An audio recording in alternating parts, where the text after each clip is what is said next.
The call came from Mutual Life Insurance on a Tuesday morning while I was watering my roses in the backyard. A polite young man named Kevin told me he was sorry for my family's loss and wanted to schedule the final meeting to process my life insurance claim. I set down my watering can slowly, confusion settling in my chest like a cold stone. "I'm sorry," I said carefully. "There must be some mistake. I'm alive." There was a long pause on the other end. "Sir, this is regarding the death benefit claim filed by your son Brandon Miller for policyholder George Miller, deceased as of March 15th.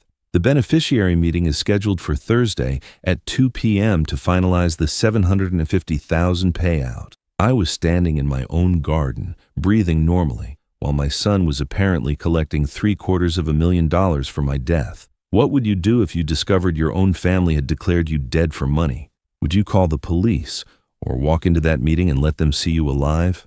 Whatever you do, I did it. "I see," I said, my voice steady despite the rage building inside me. "Thank you for calling."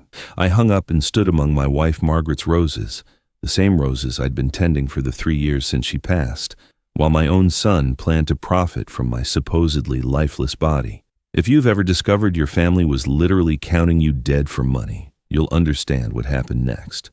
Brandon thought he'd found the perfect opportunity in a grieving widower who lived alone and rarely left his house during the pandemic years. He was about to discover just how much life this old man had left in him. Some people say you should never turn your own child into the police, even when they've already buried you on paper. I know many of you would face that same impossible choice. What he didn't know was what I'd spent 42 years learning about investigating suspicious insurance claims, and that I was about to give him the most expensive lesson of his life. It had really started 18 months earlier, when Brandon began making comments about Dad's declining health and the burden of caring for elderly parents. 18 months before the insurance call, Brandon had started visiting more frequently, always with questions about my health, my finances, and my final arrangements. During one particular Sunday dinner at my house, I remember Brandon carefully steering the conversation toward morbid topics while his wife Amanda took notes on her phone. "Dad, at your age, have you thought about updating your life insurance beneficiaries?" Brandon asked while I was serving Margaret's pot roast recipe. "I mean, with Mom gone, the policy should probably reflect current family circumstances." When he mentioned that my policy had substantial value that needed proper planning, I noticed Amanda nodding approvingly. I should have realized then this wasn't family concern. This was financial inventory. "George, people your age need to think about end-of-life planning," Amanda added, reviewing something on her phone that looked like financial calculations. "Brandon and I have been researching elder care options and final expense management. You don't want to burden your family with complicated inheritance procedures." The way she said final expense management made it sound like my death was a business transaction requiring professional oversight. I watched Brandon document my health concerns, while Amanda typed notes about my advanced age complications, creating a case file for why my death was both imminent and financially inconvenient for the family. Was this really my son? When did my mortality become something he needed to manage instead of cherish whatever time we had left? Part of me wondered if I should try to save him from himself before involving the authorities. Maybe this was just desperation, not evil. Later, while loading Margaret's good dishes into the dishwasher, I realized what was happening. They weren't planning my elder care. They were planning my estate liquidation. Most people would have confronted them directly, but something in me chose to stay quiet and pay attention to their sudden interest in my well-being. I didn't know it yet, but that dinner was the first time they tried to establish grounds for managing my death timeline. That day I said nothing about my suspicions, but I'd already started documenting their sudden concern for my mortality. What Brandon didn't realize was that his father wasn't just George, a retired insurance claims investigator who'd spent 42 years processing life insurance fraud cases and suspicious death benefits. I'd always been careful about policy documentation, always kept detailed claim records, always understood how people manipulated elderly family members for insurance payouts, because I'd investigated hundreds of cases exactly like this during my career. The conversation that changed everything happened 12 weeks before the insurance call when I overheard Brandon on his phone in my kitchen discussing my deteriorating condition with someone who sounded like a medical professional. My father's health has been declining rapidly since my mother's death, Brandon was saying while reviewing what looked like medical paperwork. He's isolated, barely eating, showing signs of depression and possible cognitive decline. I stayed hidden in my hallway, knowing exactly what kind of conversation this was. This wasn't medical consultation. This was narrative construction. Dr. Patterson, I'm concerned about my father's life expectancy, Brandon continued, his voice taking on false concern. His insurance policy requires medical validation for any death certificate. Can you provide documentation supporting his declining health status? I recognized the coordination immediately. Something about Brandon's relationship with medical professionals felt designed to create death justification rather than provide actual health care. George has been refusing medical care and family intervention, Brandon said with obvious frustration. I'm worried we're looking at a situation where his death might be sudden and unexpected, but I'd never refused medical care. I'd never shown signs of cognitive decline. I'd never discussed my deteriorating condition with Brandon or anyone else. They weren't monitoring my health. They were manufacturing my death timeline. That day I pretended I hadn't overheard anything, but my investigative instincts had captured every word of their scheme. But what I discovered next would change everything. That evening I sat in my study, the same space where Margaret and I had reviewed my insurance policies every year for 30 years, and examined documents I'd found hidden in Brandon's jacket during his medical consultation visit. In Brandon's jacket, I found a folder, my policy summary, notes from Dr. Patterson, and a blank death certificate, my name already typed in, waiting for a date. Subject demonstrates advanced mortality risk factors consistent with rapid health decline, Dr. Patterson had written in notes I discovered. Family reports increasing isolation, depression, and resistance to medical intervention, suggesting imminent natural death probability. George's attachment to independent living prevents rational end-of-life planning, Brandon had written in his handwriting. Medical intervention required to document declining health before natural death occurs. They'd been researching insurance fraud mechanisms that would allow Brandon to claim my death benefit while making my death appear natural and expected. They weren't treating my supposed health problems. They were building a story around my death. But Brandon had miscalculated something crucial about his target. What he didn't know was that Margaret and I had spent 2 years updating our insurance policies after watching her brother get defrauded by family members who tried to manipulate his death benefits. I pulled out the investigation file I'd been building since Brandon's first suspicious visit. Detailed documentation of his sudden interest in my health, financial calculations about my policy value, recorded conversations about my declining condition, 6 months of evidence, every false medical claim, every insurance calculation he'd made, every conversation where he'd discussed my death timeline like it was a business opportunity he was managing. By the time I finished reviewing everything, I realized the truth. Brandon wasn't preparing for my death. He was planning to fake it. Margaret would never forgive this betrayal. What they also didn't know was that I'd already contacted my former colleagues about suspicious family insurance schemes targeting elderly policyholders. Brandon made his fatal mistake when he assumed I would simply die on schedule or that no one would investigate his death certificate filing. Instead, I'd spent 12 weeks documenting his fraud while building my own insurance case with evidence they'd never suspected I was collecting. George isn't going to cooperate with their death timeline because they've been counting on him staying isolated, I'd told my longtime colleague Detective Ray Morrison, who now worked insurance fraud for the state. But Brandon doesn't know I'm building a criminal case. What Brandon didn't know was that I'd spent 42 years investigating life insurance fraud, which meant I understood death certificate manipulation, medical conspiracy, and family inheritance schemes better than he realized. They thought they were dealing with an isolated elderly widower who lived alone and wouldn't question medical authority. They forgot I'd spent 4 decades identifying fraudulent death claims and suspicious insurance payouts. Detective Morrison looked at me across his office and said quietly, "George, what Brandon's attempting isn't just insurance fraud. It's conspiracy to commit identity theft and document forgery with your death certificate." My son's inheritance planning had become a systematic attack on my legal existence and insurance rights. The evidence stacked up quickly.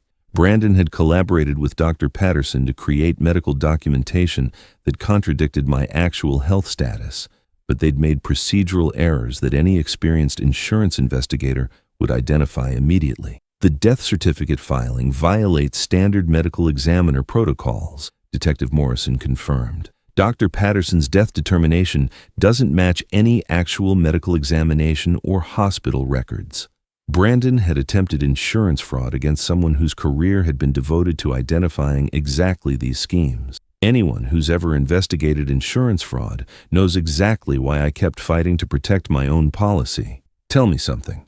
Would you confront him first, or build the case quietly like I did? I knew Brandon's scheme was finished when Detective Morrison contacted the State Insurance Fraud Division and Medical Licensing Board. The investigation expanded rapidly once we'd reported systematic death certificate fraud involving falsified medical documentation. "George, this is bigger than your son," Detective Sarah said, "and it's uglier than you think. Death certificates, fake medical notes, rushed claims. We've seen this pattern before." I kept asking myself, when did my son start seeing my life insurance as his early inheritance instead of my financial security? Brandon had collaborated with Dr. Patterson to create medical documentation, targeting not just my supposed death, but my actual legal existence and insurance policy ownership. I spread evidence across Detective Morrison's desk. My documentation of Brandon's insurance calculations, Dr. Patterson's fraudulent medical reports, the falsified death certificate that claimed I'd died from natural causes related to advanced age and health decline. "This isn't a paperwork mistake," Detective Morrison said. "It's a fraud attempt." What sealed Brandon's fate was discovering that Dr. Patterson had been filing similar death certificates for other elderly patients whose families wanted to accelerate inheritance timelines. They were hunting for my insurance money. But I was hunting for their prosecutions. That was their first mistake, but not their last. That week, I observed Brandon's confidence crumbling as their insurance fraud scheme encountered legitimate oversight. Detective Morrison had reported Dr. Patterson's irregular death certificate filings to state medical authorities. The State Medical Board is demanding a full audit of Dr. Patterson's death certificates, Brandon mentioned during a panicked phone call to Amanda, his voice tight with anxiety. They're reviewing every mortality determination he's filed in the past year. "What kind of investigation?" Amanda asked, knowing exactly what scrutiny was dismantling their fraud. "They want to verify the medical necessity of every death certificate he's issued," Brandon replied, his confidence finally cracking. "They're saying some of his mortality determinations don't match hospital records." The whole insurance plan was collapsing. Brandon's death certificate had been flagged by the insurance company's fraud detection system. The medical board was investigating Dr. Patterson's questionable medical practices. If they determine Dad isn't actually dead, we're looking at criminal charges, I overheard Amanda telling someone on the phone late one evening. What confirmed their complete panic was when they decided to postpone the insurance meeting, hoping to delay the investigation until they could find a way to make my death appear more legitimate. The night before the insurance meeting, I sat in my study reviewing the comprehensive evidence file that would expose Brandon's death fraud scheme and protect my insurance policy permanently. I pulled out Margaret's final letter, written during her last week in hospice care. "George, if anyone ever tries to steal from you or manipulate our insurance policies, remember that you spent your career protecting people from exactly these schemes. Use that knowledge to protect yourself." The evidence revealed calculated manipulation that transcended inheritance planning. Brandon had been planning to fake my death while collecting my insurance benefits, all justified through manufactured medical emergencies and fraudulent death certificates. Some insurance investigators spend their careers understanding exactly how death fraud works and how to protect policyholders from family members who see life insurance as early inheritance opportunities. Tomorrow, Brandon would walk into that insurance meeting thinking he was completing my death benefit claim. He didn't know he was walking into a comprehensive insurance fraud investigation. What he also didn't know was that I'd been very much alive and documenting every step of his scheme to fake my death. The confrontation came when Brandon, Amanda, and Dr. Patterson met at Mutual Life Insurance, expecting to finalize my death benefit claim and collect the $750,000 payout. "We appreciate you processing George Miller's death certificate so quickly," Brandon began, settling into his chair with obvious anticipation. "The family's been devastated, but we're ready to complete the benefit transfer and move forward with final arrangements. The medical documentation supports natural death related to advanced age," Dr. Patterson added, presenting falsified medical files for a death that had never occurred. Mr. Miller's declining health made this outcome unfortunately predictable. I waited in the hallway until exactly the right moment, then walked into the conference room where my son was collecting money for my death. "Hello, Brandon," I said quietly, taking the empty chair across from him. "I hear you've been making final arrangements." Brandon's face went completely white as he stared at his supposedly dead father sitting 3 feet away from him. His pen slipped from his fingers and clattered against the table. "Sir, are you saying you're alive?" the insurance agent stammered. "Alive? Now listen carefully. Dad, what are you?" Brandon's voice cracked as he looked between me and the death certificate documents. How could he ask me that, after filing paperwork saying I'd died? "I've been documenting your insurance fraud since you first started calculating my death benefit value," I continued. "The falsified death certificate, the conspiracy with Dr. Patterson, the systematic plan to fake my death for financial gain." "That's impossible," Dr. Patterson snapped, his voice sharp with desperation. "I'm a licensed physician. I wouldn't falsify any medical documentation. And I've been working with insurance fraud investigators since you first started discussing my declining health and imminent death." Detective Morrison walked into the conference room with handcuffs, his badge visible to everyone present. "Brandon Miller and Dr. Patterson, you're under arrest for insurance fraud, conspiracy to commit document forgery, and attempted theft of life insurance benefits." What finally ended their scheme was the moment they realized their deceased policyholder had been building a criminal case that documented every step of their fraud conspiracy. Justice came quietly when the district attorney filed comprehensive charges against Brandon, Amanda, and Dr. Patterson 10 weeks after the insurance meeting confrontation. All 3 faced multiple felony counts related to insurance fraud, death certificate forgery, and conspiracy to commit financial theft. The defendants systematically attempted to defraud a life insurance company through falsified death records while the policyholder was alive and aware of their scheme, the prosecutor announced. They were looking at years in prison. Dr. Patterson's medical license was permanently revoked. Brandon's marriage destroyed itself within months when Amanda learned the full scope of their legal liability. My son lost his job when his employer discovered the criminal charges. 6 months later, I was still tending Margaret's roses in my backyard, very much alive and grateful that some families can survive children who mistake death for financial opportunity. I never spoke to Brandon again. As far as I'm concerned, he achieved his goal. The father he knew died the day he filed that death certificate. The man who survived just happens to look like me. Sometimes the quietest justice comes from simply continuing to exist when others have written your obituary for profit. Brandon calculated that his elderly father would conveniently die on schedule or disappear quietly while he collected life insurance benefits. He tried to bury me financially. Instead, he buried himself legally. People forget that insurance investigators spend their careers learning how death fraud works. And when family members try to fake your death for money, you don't raise your voice. You don't beg. You don't warn them. You simply let them walk into the consequences of their own choices. He tried to bury me financially. Instead, he buried himself legally. Blood doesn't make family. Choices do.